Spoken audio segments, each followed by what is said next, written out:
अच्छी बात है। वो इंतज़ार में थे कि बल्ला छीना जाए तो फिर हम निकलें, ये उनका शायद मुतालबा था। मगर हमारे लिए हम ये चाहते थे कि सबको लेवल प्लेइंग फील्ड मिले। अगर बल्ला नहीं मिला है तब भी उनको इलेक्शन में हिस्सा लेना चाहिए। मेरे ख्याल में ये बेहतर होगा। सही क्या कहेंगे कि नून लीग जिस तरह इलेक्शन में गहमा गहमी उनकी नज़र नहीं आ रही है, खुशफहमी में है या खुशी में है कि उनको कोई यकीन है कि जो अनफॉर्चुनेट है सियासतदान अगर इस तरीके से इलेक्शन लड़ेंगे तो वो पार्टी क्या आवाम की खिदमत करेगी, आवाम के हकूक़ के लिए क्या लड़ेगी।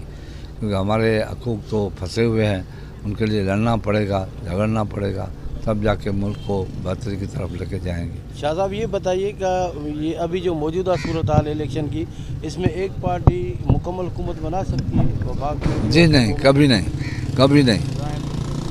मैं आगे तो नहीं कहता कुछ, मगर ये एक पार्टी का काम नहीं है। ये कम से कम 3 पार्टियां होंगी तब जाके हुकूमत बनेगी। शाह साहब, सेनेट में मुसलसल करारदादें पेश की जा रही। कल भी एक करारदाद पेश हुई कि खैबर पख्तूनख्वा में इलेक्शन मुलतवी किए जाए, जबकि इलेक्शन कमीशन ने वाज़े तौर पर कह दिया कि इलेक्शन 8 फरवरी को ही होंगे, और जबकि इलेक्शन 8 फरवरी को होंगे।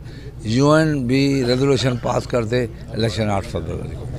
अच्छा, जो PTI के खिलाफ जो फैसला आया जिसमें कोर्ट ने उनका बल्ला छीना, क्या कहते हैं कि ये लेवल प्लेइंग फील्ड छीन कर एक पार्टी को नहीं, तौर पर उन लोगों ने अपने केस को सही माना में प्लीड नहीं किया। एक दिन के अंदर नॉमिनेशन, एक दिन के अंदर इलेक्शन, एक दिन विथड्रॉ, ये नहीं तरीका नहीं है। हम भी इलेक्शन करते हैं, 1 हफ्ते का टाइम होता है, नॉमिनेशन पेपर लेना होता है, नॉमिनेशन पेपर भरना होता है, उसके बाद फिर दाखिल करना होता है, उसके पर चाहे वो अनअपोज हो जाए, मगर तरीक़ेकार बेहतर होता है। अनफॉर्चुनेटली PTI ने ये तरीका अख्तियार नहीं किया और केस भी सही माना में प्लीड नहीं किया, तो यही होना था। अच्छा, सिंध में पीपल्स पार्टी के खिलाफ हमेशा इत्तेहाद बनते रहे, इस मरतबा भी सब इकट्ठे हुए हैं, क्या कहेंगे? वो अभी तक आए ही नहीं है। आपको पता है कि मेरे खिलाफ कौन है? है पता?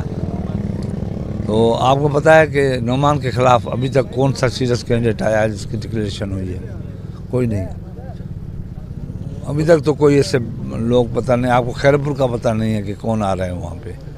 तो ये पोजीशन है। अगर वो सब ने इत्तेहाद भी किया है तो वो सामने तो कैंडिडेट आए, हम अकेले घूम रहे हैं।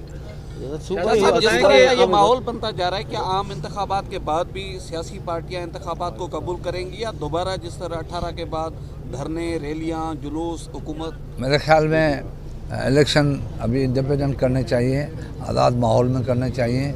ज़्यादती और दबाव नहीं बढ़ाना चाहिए, इससे बड़ा नुकसान हो सकता है। शाह साहब, ये बताएं कि बाद इसलिए अब इलेक्शन कमीशन को और मुक़्तदर अदारों को न्यूट्रल होकर बैठ के न्यूट्रल इलेक्शन कराए। मज़ीद ऐसी बात ना हो जिससे कहीं इलेक्शन को चैलेंज किया जाए। शाह साहब, ये बताएं कि अभी तक आवाम के जहनों में यही है कि इलेक्शन होंगे या नहीं होंगे, तो लोग जो है अभी तक मुतमईन नहीं है कि इलेक्शन होंगे। कम से कम 8 तारीख को इलेक्शन होंगे और सक्खर में इलेक्शन होंगे। Thank you sir, thank you.